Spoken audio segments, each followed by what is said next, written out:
आई थी मेरे साथ राजकुमार रोज जी जुड़ रहे हैं, इलाके से सांसद हैं और आदिवासियों में काफी गहरी उनकी पूछ परख भी है। राजकुमार जी, स्वागत है आपका समाचार प्लस पर। Thank you. ये धन का लालच देकर धर्मांतरण, ये संविधान के दायरे में नहीं आता। अच्छा, मैंने ये महसूस किया है कि आदिवासी इस तरह की गैंग्स के निशाने पर हैं। दौसा में भी ये हो रहा है, बांसवाड़ा में भी शुरू हो चुका है। देखो, ये जैसे न्यूज मैंने पढ़ी है मीडिया में जो आया है और वास्तविकता भी मैंने वहाँ के लोगों को थोड़ा बहुत जाना है। कुछ तो सच्चाई है और कुछ मॉडिफाई भी किया गया है। हम लोग उसी पे लाइन पे बात करेंगे कि किसी को जबरन धर्म परिवर्तन का अगर इशू बन रहा है तो वो गलत है। लेकिन मुझे वहां पर ये कुछ जानकारी ये मिली कि कोई हो सकता है ईसाई कम्युनिटी का हो या फिर कुछ भी हो, लेकिन वहाँ कुछ और अलग चीज थी और मीडिया में कुछ और अलग चीज आई है, ये भी सामने आया है। अगर जबरन कोई किसी को पकड़ के धर्म परिवर्तन करवा रहा है, लोभ लालच में करवा रहा है, तो वो गलत है। और कोई इच्छा से अगर बाई चांस कुछ कर रहा है तो वो उसके मतलब संविधान उसको स्वतंत्र देता है। ये सारी समस्या जब तब समाधान होगा कि आदिवासियों के लिए अलग से धर्म कोड की जो डिमांड चल रही है देश लेवल पे, ये जब तक नहीं होता है, क्योंकि धर्म कोड था। लेकिन राजकुमार भाई, वो तो सेंटर में जाके अटक जाता है ना। झारखंड से उस तरह का प्रस्ताव बनाकर भेजा, क्या हुआ उस पर? वो तो अटका ही हुआ है अभी सेंटर में।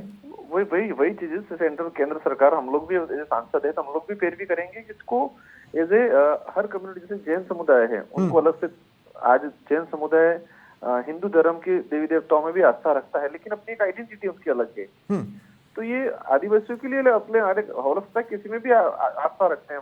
जैसे कई लोग मस्जिद में जाते हैं, कई लोग मंदिर में भी जाते हैं, कई लोग गिरजाघर में भी जाते हैं। नहीं तो आदिवासी अपनी आस्था टर्न क्यों कर रहा है? देखिए, ये तो वो विषय है ही नहीं कि आदिवासी हिंदू है या नहीं।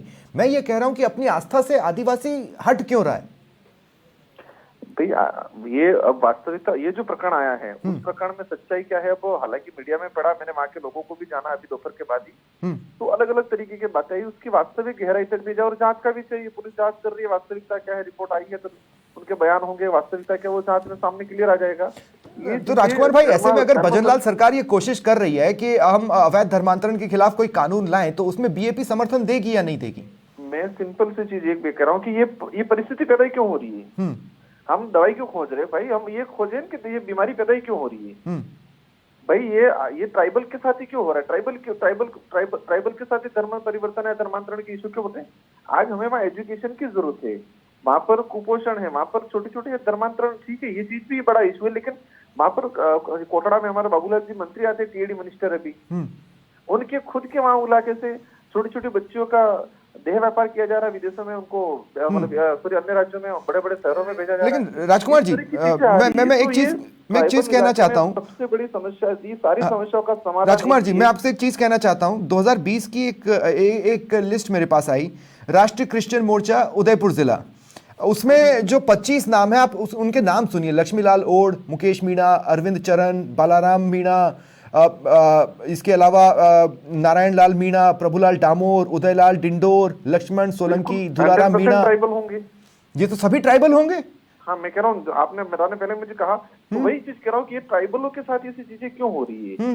तो सबसे बड़े यही इशू है कि इनका अलग से धर्म कोड जो जनगणना के तहत 1871 से लगा के 1951 तक जो अलग से उनकी आइडेंटिटी थी वो जारी कर दिया जाए। सेकंड चीज, ट्राइबल इलाके में जो एजुकेशन की कमी है, असुविधा है, कहीं न कहीं भौतिक असुविधा है, भौतिक संसाधनों का अभाव है, ये समाधान नहीं होगा तब तक ये सारी चीजें होने। लेकिन राजकुमार भाई, क्या सोसाइटी के तौर पर आदिवासी आपस में एक दूसरे को ये फील नहीं दे रहे हैं कि हम दोनों एक दूसरे के साथ खड़े हैं, हम आपकी मदद के लिए तैयार हैं, आपको अपनी आस्था से विमुख होने की जरूरत नहीं है?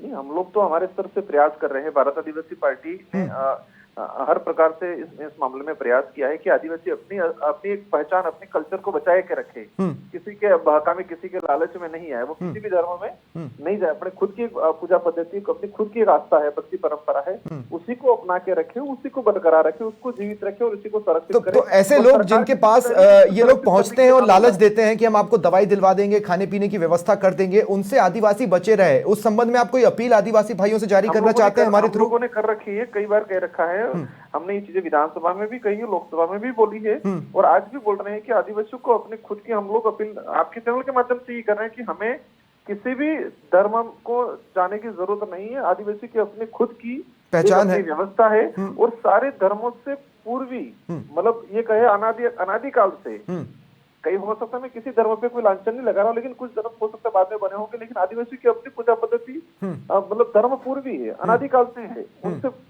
हाँ, तो उसको हमें बचा के रखना और उसी को अपनाना है, ये हम लोग अपील करते रहते हैं।